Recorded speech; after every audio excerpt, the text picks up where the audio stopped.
Olá, graça e paz do Senhor Jesus seja com todos nós. Uma ótima segunda-feira para todos. Hoje é dia 19 de abril de 2021. Uma ótima semana para todos nós. Uma ótima segunda-feira aí na presença do Senhor. Segunda-feira para muitos, né? Um dia ruim, um dia triste. Para nós não, é um dia feliz, porque é o dia que o Senhor fez para nos abençoar e eu tenho certeza que você está aí exatamente debaixo dessa palavra. Bom, vamos dar sequência ao nosso devocional. Estamos fazendo uma maratona bíblica e durante aí, né, essas últimas semanas nós temos falado sobre a formação do povo de Deus. Então a gente começou já lá em Deuteronômio, passamos por Josué e agora estamos no livro de Juízes. Livro de Juízes, que é um dos livros, né, menos lidos aí da Bíblia, mas nós vamos aí meditar durante toda essa semana o restinho do livro de Juízes e também já entrarmos ali por Ruth, preparando o caminho para 1 Samuel, quando vai vir então a formação da nação de Israel como reinado, né? Aqui a nação já está estabelecida, as fronteiras, mas ainda é uma coalizão, é uma confederação, né? São vários estados, cada um é muito individual, depois vai vir então a formação do reinado. Bom, Juízes 9, 10 e 11. Juízes 9, 10 e 11 tem duas histórias, uma de Abimeleque, que é o filho de Gideão, e eu não vou abordar Abimeleque, e também um juiz bem conhecido, inclusive seu nome é citado na Galeria dos Heróis da Fé de Hebreus 11, que é o Jefté. E Jefté tem uma história muito singular e assim até assustadora a certo ponto. Por quê? Jefté, na sua guerra contra os moabitas, amonitas, ali, os povos do leste da Palestina, quando Israel sobe ali, vindo do Egito, sobe, ele passa por trás da Palestina, contornando a Palestina, então ele pega aqueles povos que estão ali no leste da nação. Nessa guerra de Jefté com esses povos, os amonitas, moabitas, edomitas, que moravam naquela região, ele faz um voto ao Senhor. Ele diz o seguinte, que a primeira pessoa que, depois da vitória dele, né, se ele fosse vitorioso, a primeira pessoa que saísse da sua casa, ele sacrificaria ao Senhor. O problema é que a primeira pessoa que sai é a sua filha. E ele tem que cumprir esse voto, que é sacrificar a sua filha. Eu não vou falar sobre isso. Por quê? Porque esse não é o assunto central do próprio texto. Tá? Mas eu quero abordar rapidamente só para tirar algumas dúvidas aqui. Primeiro, em nenhum momento Deus pediu esse tipo de voto para Jefté.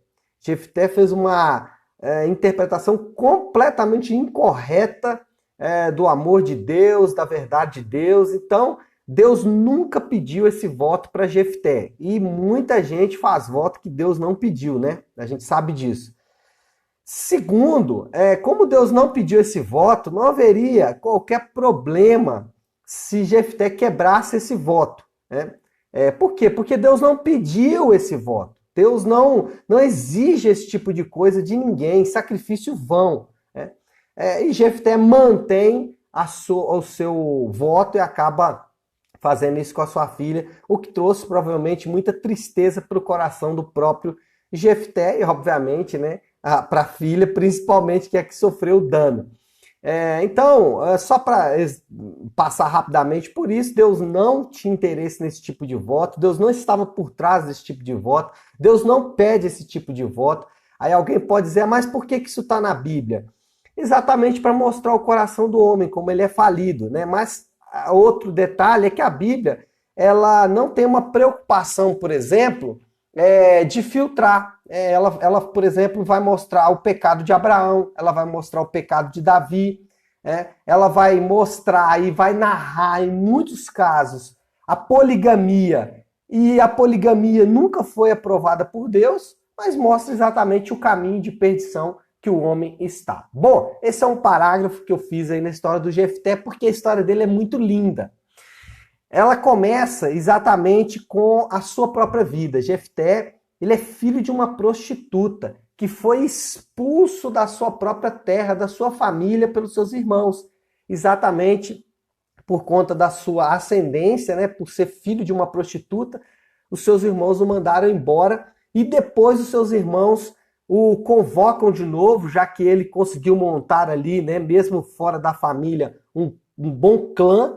Os seus irmãos o chamam para combater em favor dele, em favor deles, né? Ele era da região de Gileade, e então mostra primeiro ele tendo uma ascensão de vida, né, muito linda, porque alguém que saiu de uma condição muito triste, de ser expulso do meio da sua família, filho de uma prostituta, ser chamado e ser usado por Deus para levar o livramento para a nação de Israel. Mas o que acontece é que nessa guerra em que ele é chamado pelos seus irmãos, havia ali um código de guerra que era o envio de mensagens. Ele recebe uma mensagem dos moabitas e ele responde a mensagem dessa coalizão de reis que estavam interessados em reaver as terras que haviam sido tomadas por Israel. Eles queriam reaver essas terras.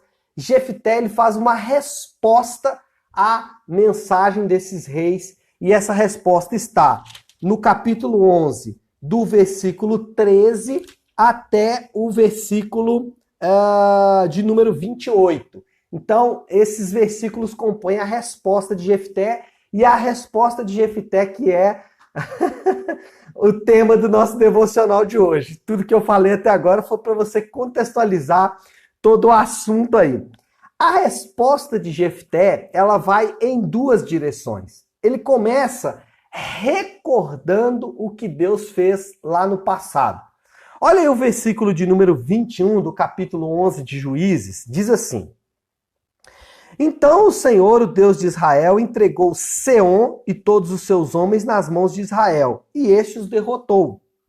Israel tomou posse de todas as terras dos amorreus que viviam naquela região, conquistando-a por inteiro, desde Armon até o Jaboque, desde o deserto até o Jordão. Então, a primeira coisa a primeira direção que Jefté vai seguir na resposta ao seu inimigo moabita é recordar das promessas que Deus, recordar das vitórias que Deus deu no passado, o que Deus fez no passado. E ele fala, olha, Deus, ele nos deu essa terra, Deus, ele nos fez vencer as batalhas, Deus nos deu forças para conquistar esses inimigos.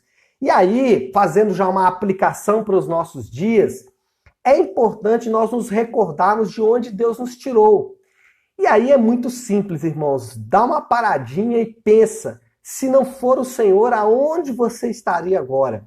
Se não fosse a boa mão de Deus, se não fosse Deus te tirando de onde Ele te tirou, aonde você estaria agora? Quem você seria? Será que você se entregaria a qual tipo de pecado? Será qual tipo de malefício, de moléstia viria sobre a sua vida? Então a primeira coisa que nós temos que fazer é nos recordarmos de onde Deus nos tirou. Jefté recordou, olha, Deus fez isso por nós. Primeira coisa, recorde-se de onde Deus te tirou. Tente lembrar ou tente trazer à memória aonde você estaria se não fosse o Senhor. Quem você seria se não fosse o Senhor? E esse tipo de exercício ele é importante. Por quê? Porque muitas vezes nós estamos tão absorvidos nos nossos problemas, tão absorvidos no momento em que nós estamos vivendo, que nós nos esquecemos de tudo aquilo que nós vivemos no passado, que nós nos esquecemos de tudo aquilo que nós sofremos no passado. Ou até mesmo nós nos esquecemos de quem nós seríamos hoje se não fosse o Senhor. Irmãos, eu posso afirmar com muita certeza, se não fosse o Senhor entrar na minha vida há 20 anos atrás, olha, de fato eu não seria uma pessoa muito boa. De fato eu não seria alguém que poderia hoje estar falando aqui para você nessa manhã. Eu certamente seria uma pessoa vazia em meus propósitos, em meu destino. E eu sei que você também estaria nessa condição. Eu sei que você também passaria por essa mesma luta. Então, primeira coisa, ok, você está num momento difícil, ou você está enfrentando dificuldades das mais diversas possíveis, mas primeiro, recorde-se de quem você era. Recorde-se de onde Deus te tirou. Recorde-se do seu passado. E talvez como você estaria hoje se Deus não tivesse entrado na sua história lá no passado. Quem você seria hoje se Deus não tivesse lá no passado intervido, entrado com poder na sua própria vida. Segundo a direção que vai seguir a resposta do Jefité, ele vai invocar as promessas de Deus. Olha o versículo de número 24. Diz assim: acaso não tomas posse daquilo que o teu Deus Camos te dá? Ele está falando pro Moabita lá, né? Da mesma forma, tomaremos posse do que o Senhor, o nosso Deus, nos deu. Ele está falando, olha, Deus nos deu promessas, e assim como você, né, falando para alguém do mundo, toma posse das promessas que Deus te dá, nós também tomamos posse das promessas que Deus nos dá. E aqui é muito interessante porque essa é a chave de ouro para vencer ansiedades, preocupações, desesperança, lamento, choro, dor. A melhor forma de vencer esse mal que às vezes toma conta do nosso coração, a chave de ouro é recordar ou invocar as promessas de Deus. Nós temos dois tipos de promessas de Deus. Nós temos as promessas de Deus vindouras. Então, isso é muito importante. Você precisa se lembrar, a nossa esperança não pode se resumir a esse tempo. A nossa esperança não pode se resumir a esses dias. A nossa esperança ela é muito maior do que esses dias. Ela transpassa esses dias, ela sobrepõe esses dias. Nós temos uma promessa de uma era vindoura, uma era de paz, uma era de justiça, uma era de bondade, uma era de saúde, uma era em que nós seremos governados literalmente por Deus através de Jesus Cristo. Essa é uma promessa muito boa. Porém, nós temos promessas para agora, para esses dias. Quer ver uma promessa que nós esquecemos? Que nós já estamos debaixo do sacrifício consumado de Jesus. Na época de Jefité, Jesus era algo que aconteceria. No nosso caso, já aconteceu. Nós vivemos em uma realidade, especialmente do ponto de vista de Deus, que é singular na história. Muitos homens passaram antes de nós que não estavam vivendo debaixo da era consumada que nós estamos. Nós estamos em um momento importante da história. Nós estamos na era consumada de Deus na história. Quer ver outra promessa que você não pode esquecer? Nós temos um novo coração. Irmãos, nosso coração não é um coração de pedra. Se você confia em Jesus, se você pelo arrependimento e pela fé, você está unido a Cristo através do Evangelho de Jesus Cristo, Ele te deu um novo coração. Ele te deu um coração que não é um coração de pedra. Ele transplantou o seu coração. Então você tem um coração perdoador. Você tem um coração que é encharcado da paz de Deus que excede todo o entendimento. Você tem um coração que é capaz de agir como Deus, de pensar como Deus. Então, nós muitas vezes nos esquecemos disso. Infelizmente, essa é a realidade. Eu estava pregando ontem, Paulo falando isso para os irmãos de Corinto. Vocês se esqueceram de que vocês já foram marcados pelo evangelho do crucificado. Quer ver uma outra promessa que nós esquecemos? Que nós temos uma nova mente. O mundo, para nós, antes de Cristo, antes da palavra dele, era um mundo vazio, um mundo cinza, um mundo sem perspectiva.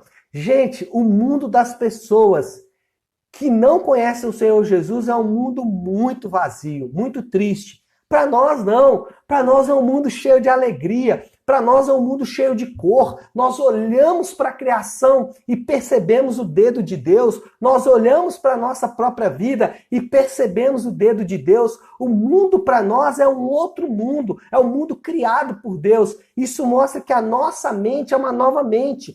Nunca se esqueça, você tem uma nova mente, uma nova mentalidade, uma nova forma de ver o mundo. Não enxergue o mundo como as pessoas do mundo enxergam.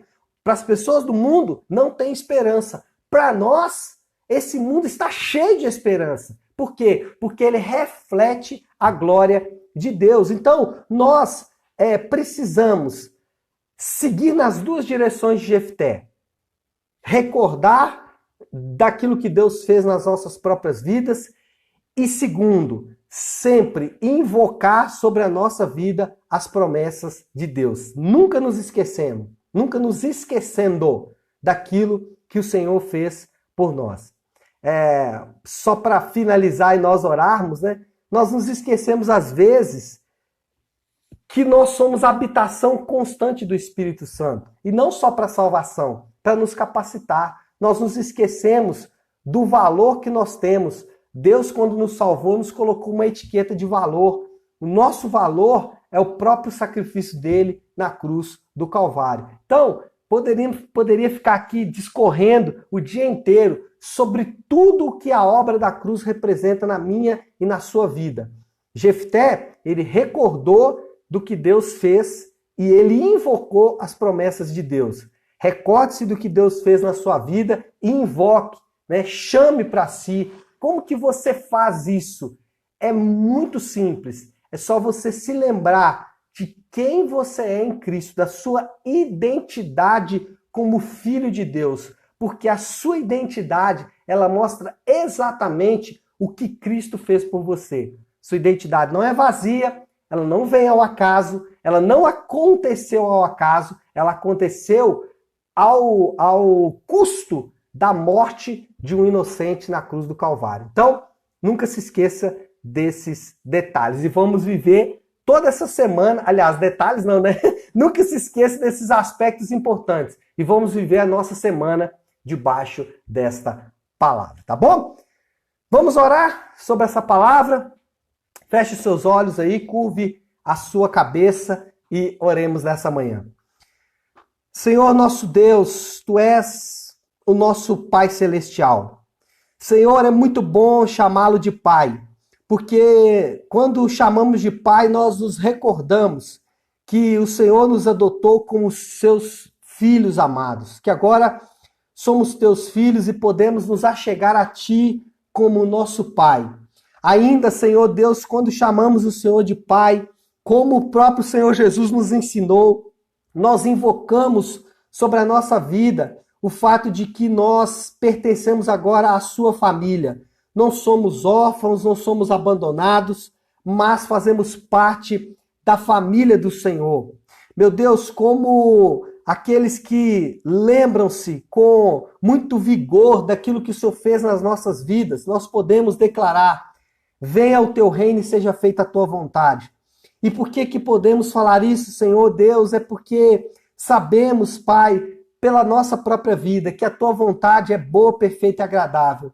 Senhor, mesmo que muitas vezes nós não entendamos aquilo que o Senhor está fazendo, muitas vezes não somos capazes de compreender o que o Senhor está fazendo, ainda assim confiamos plenamente naquilo que o Senhor faz.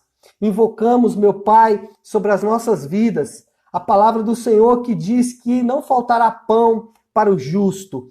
E nesses dias em que temos enfrentado uma grave crise financeira, que o Senhor possa nos ajudar, Senhor, a nunca faltar o pão em nossa mesa, nunca faltar o básico em nossa mesa, nunca nos faltar saúde, Senhor Deus, porque nós somos sarados pelas tuas pisaduras na cruz. Nós cremos que o Senhor é um Deus de milagres e nós cremos que o Senhor pode nos curar. E é isso que nós invocamos nessa manhã, que a palavra do Senhor se cumpra quando diz que assim como a nossa alma é próspera, que o nosso corpo, que a nossa vida também seja próspera. Senhor Deus, que nós possamos debaixo da palavra que lemos nessa manhã, enxergar o mundo, enxergar a realidade ao nosso redor, a partir, Senhor Deus, da perspectiva do Senhor e não com os olhares nossos humanos, que muitas vezes vão nos levar